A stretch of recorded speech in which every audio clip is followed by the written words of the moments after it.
Alright guys, ready for the Tuesday directions video. As you can see, we got some notes lined up for today. All about our kind of new unit that we started yesterday, the Renaissance unit, which is our art history unit. So obviously we're going to be looking at a bunch of art pieces, painters, sculptures, poets, playwrights, the people who support them, all these different things that go into the Renaissance that get us out of the Dark Ages and move society forward. So the Renaissance, it's we got a couple of questions here. So when we're kind of going through this entirety of this PowerPoint, just kind of think back and reflect on these questions. First one, why were the Italian city-states a favorable setting for a cultural rebirth? What was the Renaissance? What does it mean? What key players, people were involved in the Renaissance? And what themes and techniques did Renaissance artists and writers explore? So we're looking for some people, looking for some places, why the city-states, and we're looking at some different techniques that the artists were all using. So again, here's our learning goals. Organize the works of Da Vinci, Michelangelo, Donatello, and Raphael, and evaluate their impact on the arts during the Renaissance.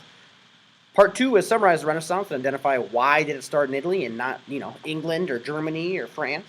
And describe 3 of the Renaissance writers as well as what they wrote. So we got a couple of artists up top and we got a couple of writers down low. So like we said, the Renaissance does take place in Italy. This is the birthplace of it. And a lot of it comes down to the city-states itself. And you can kind of see they're broken up right now into their city-states. And that's one of the reasons why Italy becomes the home or the birthplace of the Renaissance, is the city-states. So why did it begin in Italy?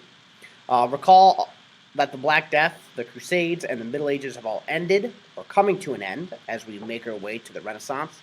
The Renaissance was marked by a new interest in the culture of ancient Rome.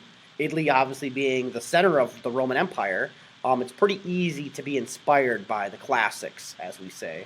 Ancient Rome and ancient Greece are considered the classics, and since Italy being the very same geographical location as the Roman Empire, it was really easy for them to kind of be inspired and be interested in ancient Roman culture.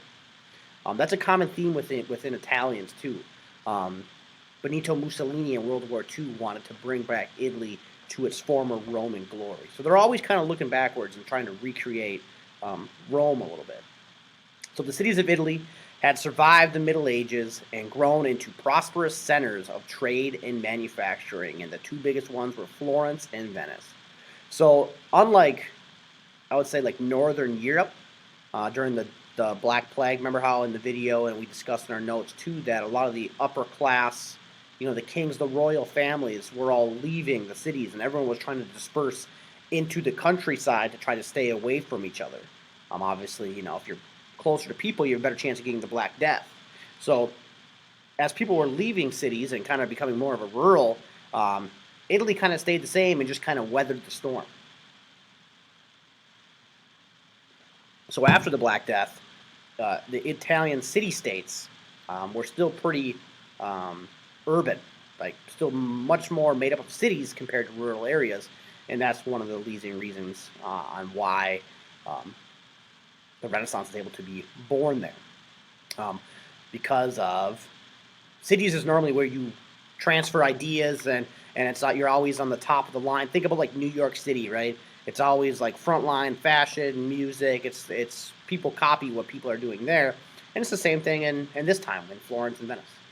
Another reason why is a wealthy merchant class in the Italian city-states stressed education and individual achievement and spent lavishly on the arts. And I mean lavishly. Without the people who are supporting the artists, we call them the patrons, the artists would have to get a real job and not create work.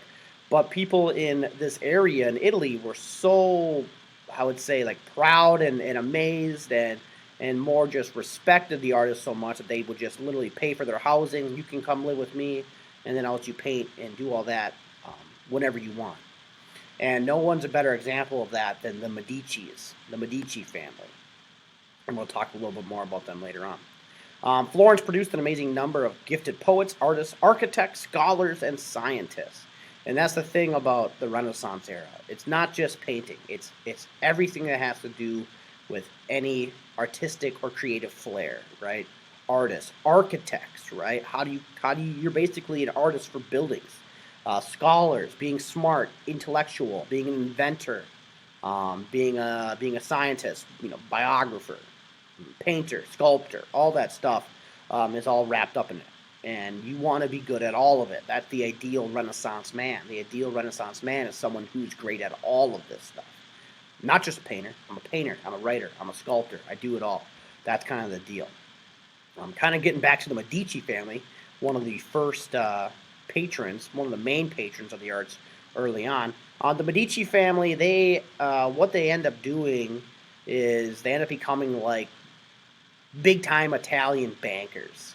And so they have all the money of the rich, they have the interest, the loans, and obviously this is not like modern times with modern laws, so they're also pretty shady characters themselves. But anyways, through this banking business, they're able to become the richest people in Italy. And because of their love for the arts, with Cosimo de' Medici and Lorenzo the Magnificent, they're able to help take care of a lot of artists and pay for a lot of artwork to keep the artists going. Along with that, like with the shady stuff too, there is a story that they had so much money that they actually bribed the papacy or the Roman Church, the Roman Catholic Church, and they're able to kind of pay their way in to get cardinals, other high-ranking religious figures, into the fold. So eventually they're going to kind of be able to pick the Pope, right? And we know this. If you are linked with the church, and if you can control the church, you are going to become the most powerful persons inside Europe. So as they're banking and helping out the artists on the backside or on, kind of under the darkness at night, they're kind of scheming to keep their power and to grow their power. And again, they're the richest people in Italy, and they're able to take care of the artists. And because of that, they buy a lot of art. Okay, so here's like their Medici palace, and as you can see, all the walls are painted, right? So they hired out for it, all the different artwork, even all the architecture. It's all very lavish and very in your face. And again, this is all kind of hired out. Even the rugs, right, or the carpet, everything is like a piece of art to them. And obviously it costs a lot of money to do that. All right, so arts and patronage. Italians were willing to spend a lot of money on art. Art communicated social, political, and spiritual values. So it's kind of like the clothes that you wear now kind of says something to people, right? Back in Florence, Italy, it was whatever your art pieces were. Really let people know what you were, what you valued, what you thought, and kind of who you were. Italian banking and international trade interests had the money. So if you were involved in this kind of industry, it was a booming industry. Everyone had a lot of new money, and they were willing to use that money to compete. Because public art in Florence was organized and supported by guilds. And we talked about guilds in the Middle Ages. Basically, you knew that what you were getting was top quality, and there wasn't a lot of it out there by the artists because you had to be a member of the guild to really have your art be considered like legit. And so since the guilds didn't want to flood the market to bring the prices down, they really made sure that the art that was being produced and was kind of seen as the legit with the official guild stamp, there just wasn't a lot of pieces. So therefore, the consumption of art was used as a form of competition for social and political status. So like, ooh, this new art piece is being released by this famous artist. I need it, so my neighbor doesn't have it. Okay, so when I go to work, the next day at the bank, I can kind of have that edge on him, that kind of bragging rights. So this competition for these art pieces kind of made the artists themselves like into rock stars because they were so popular and sought after. One of the other great patrons of this is a lady named Isabella d'Este, and she's more with she kind of helped out Da Vinci early on. Now Isabella d'Este does make our quiz, and on our quiz we say that she's the first lady of the Italian Renaissance because she's such a great patron of the arts and one of the first women to really get involved in this whole process. All right, so Isabella d'Este, the first lady of the Italian Renaissance, right, or known as the first lady of the world.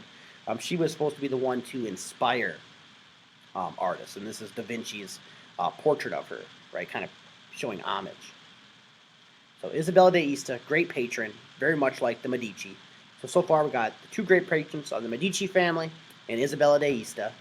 What was the Renaissance? Well, the Renaissance literally means rebirth. That's the first quiz question. The Renaissance really means rebirth. And that's from a lot of things, right?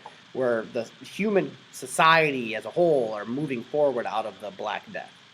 So the Renaissance was a time of creativity change, many areas, political, social, economic, cultural, perhaps most important, however, were the change that took place, the way people viewed themselves and the way they viewed the world.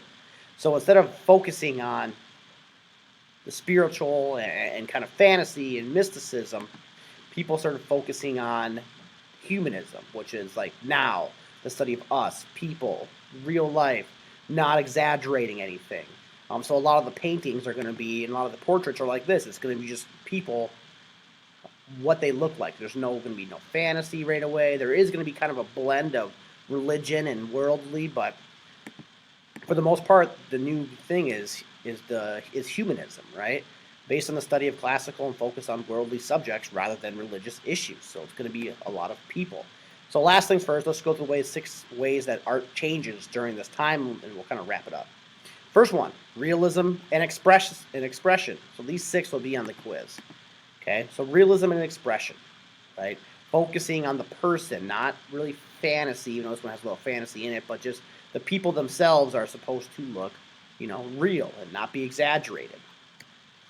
Perspective, right? The first use of linear perspective for the first time, using lines to give depth on a piece of paper, to show 3D on a 2D piece of paper, right? And there's a bunch of other ways that you can do it or showcase it, but just want to know perspective being used. Classicism, the focus on different topics, issues, not even really issues, just topics that were used during the Greco-Roman time, right? Secularism, the focus on the world. Humanism, the focus on people, individual, so we get a lot of freestanding figures, symmetry, balance, all that. The emphasis on individualism, so we see a lot of portraits during this time, and again, it's not supposed to be exaggerated or anything like that, but portraits do become pretty popular, especially by the royal or wealthy classes. The 5th thing is the geometrical arrangement of figures. The figure is basically, it's kind of seeing your painting, but you're painting in a different style. So everything is going to kind of match up on the paper. It's not going to be just random. And number 6, the last one, is light and shadow softening for the 6. The use of shadows. So we have realism and expression, perspective, classicism, emphasis on individualism, geometrical arrangement of figures, and light and shadowing and softening. Light and shadowing / softening. And then for the last slide here, I'll just have you guys kind of copy this down. This will be our big 3 guys that we're going to be looking at tomorrow. So we have Leonardo, Michelangelo, and Raphael. And I just want you guys to kind of copy this chart down as it kind of gives you all the different major pieces that they worked on, right? Like Leonardo, Mona Lisa, Last Supper. Michelangelo sculpted the Pieta and the statue of David, also painted the Sistine Chapel. All right, so just jot this chart down. It'll help you out on the quiz big time. And then tomorrow what we're going to do is we're going to kind of go through all these. These are kind of the big 3, right? Anybody who's a Ninja Turtle was a major player in the Renaissance, right? Leonardo, Michelangelo, Raphael. Where's Donatello? Oh, don't worry, we'll get to him. Okay, so it's basically if you are a Ninja Turtle, you are a main guy in the Renaissance era. All right, so tomorrow we'll go through all these, at least these big 3, the big 3 of the Renaissance, right? So we'll look at Da Vinci, right? We'll look at all of his art, the Last Supper. We'll watch a couple videos on it. We'll just kind of break it down a little bit, some of their major pieces. But that's tomorrow. Again, I just need you guys to copy this chart down, so I'll keep this here. And again, you can just pause it and copy it down. All right, guys, have a good one. I'll talk to you guys tomorrow.